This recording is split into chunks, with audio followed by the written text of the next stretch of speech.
শিব। আমরা সকলেই মনে করি যে শিব অর্থাৎ পরম আত্মা, অর্থাৎ পরম পিতা, এক কথায় ভগবান দেবাদিদেব মহাদেবের কথাই ভাবি, তাই তো? কিন্তু এইটা কি জানেন, আপনার আমার আমাদের সকলের মধ্যে কিন্তু শিব বিরাজ করছেন, অর্থাৎ আপনিও শিব, আমিও শিব। তো এবার প্রশ্ন হচ্ছে, যদি আমরা সকলেই শিব হই তাহলে আমাদের মধ্যে কোনো শক্তি নেই কেন, তাই না? আমাদের সকলের মধ্যেই শক্তি রয়েছে, তবে সেই শক্তিকে জানার ক্ষমতা সকলের মধ্যে হয় না। অর্থাৎ আমি যদি মনে করি আমি এই অনেক কিছু করে ফেলতে পারবো, কিন্তু হবে না, কারণ আমি সেই জায়গাতেই পৌঁছাইনি। সেই জায়গায় পৌঁছাতে গেলে আমাদের তপস্যা, ধ্যান, নানান কিছু কিন্তু করতে লাগে। তবে নিজেকে চিনতে, অর্থাৎ আমি যে শিব সেটি চিনতে কিন্তু কোনো ধ্যান, তপস্যা কোনো কিছুই লাগে না। খালি সময় দিতে হয় সারাদিনে 1 ঘন্টা কিংবা আধা ঘন্টা কিংবা 15 মিনিট। আপনি এইটুখানি সময় কিন্তু নিজে থাকা শিবকে চিনতে পারবেন, অর্থাৎ আপনার নিজের মধ্যে যে শিব আছে তাকে চিনতে পারবেন। এবং সেই শিবকে যদি একদিন আপনি চিনে যান, তাহলে আপনার আর এই নিজের পরিচয়, অর্থাৎ আমি কে, এই প্রশ্নই জাগবে না।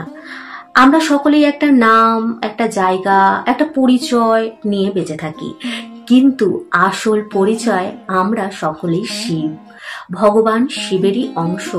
আমরা পরমাত্মারই আর এক আত্মা, যেই আত্মা পরমাত্মার সাথে সংযুক্ত।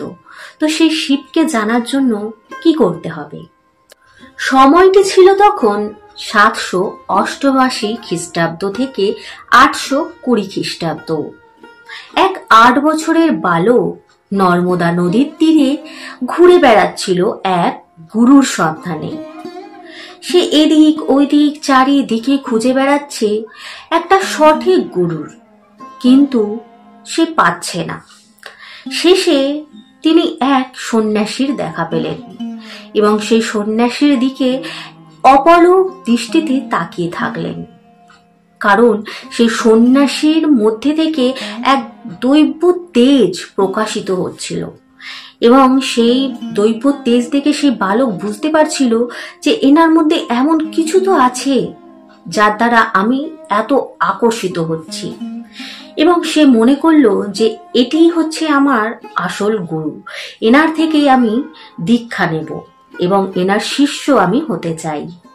সে গিয়ে সেই সন্ন্যাসীকে বলল, হে গুরুদেব, আমি আপনার কাছে দীক্ষা নিতে চাই এবং আপনার শিষ্য রূপে আমি নিজেকে শিষ্যতা লাভ করতে চাই। তখন সেই সন্ন্যাসী সেই বালককে, অর্থাৎ 8 বছরের সেই বালককে জিজ্ঞাসা করলেন, তুমি কে? সেই 8 বছরের বালক কি বলল জানেন?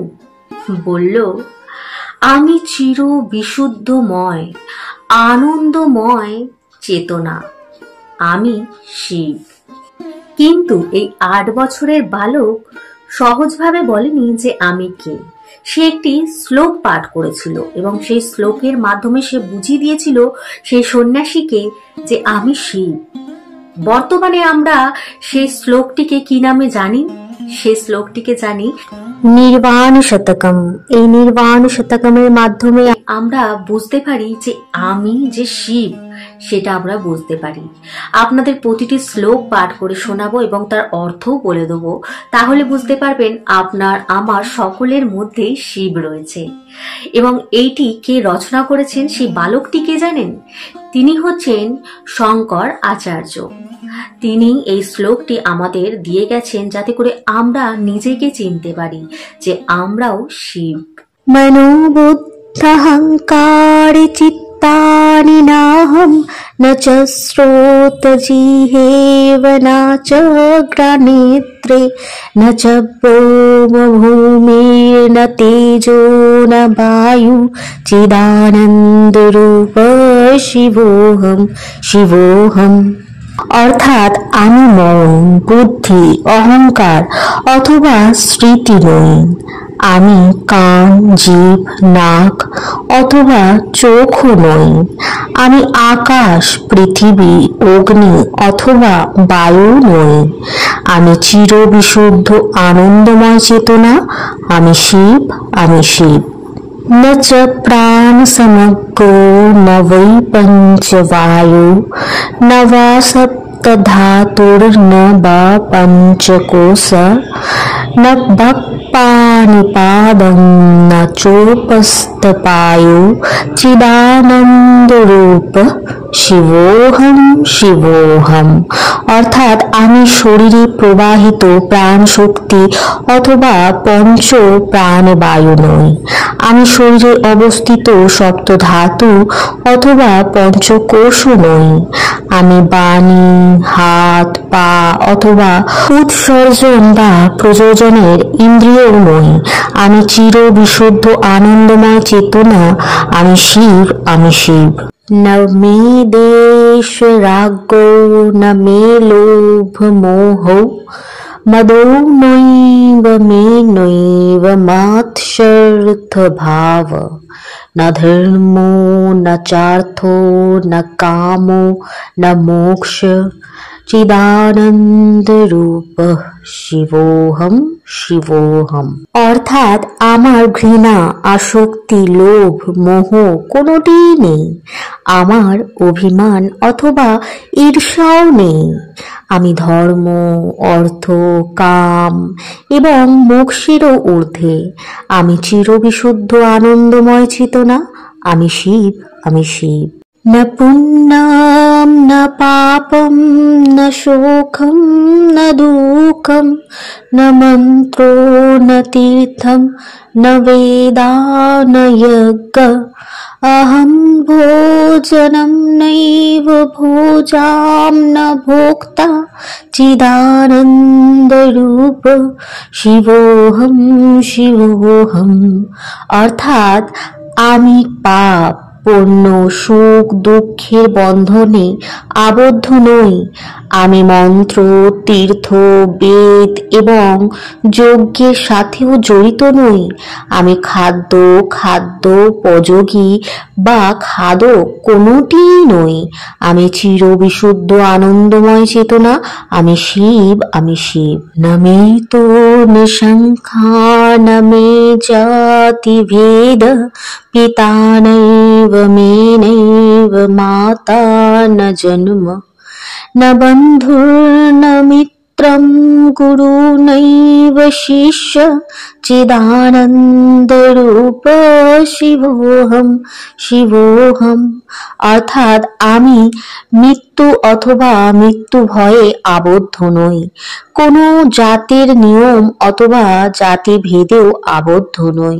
আমার মাতাও নেই, পিতাও নেই, জন্মও নেই। আমার কোনো সম্পর্ক নেই, বন্ধু নেই, গুরু নেই, শিষ্যও নেই। আমি চিরবিশুদ্ধ আনন্দময় চেতনা। আমি শিব, আমি শিব।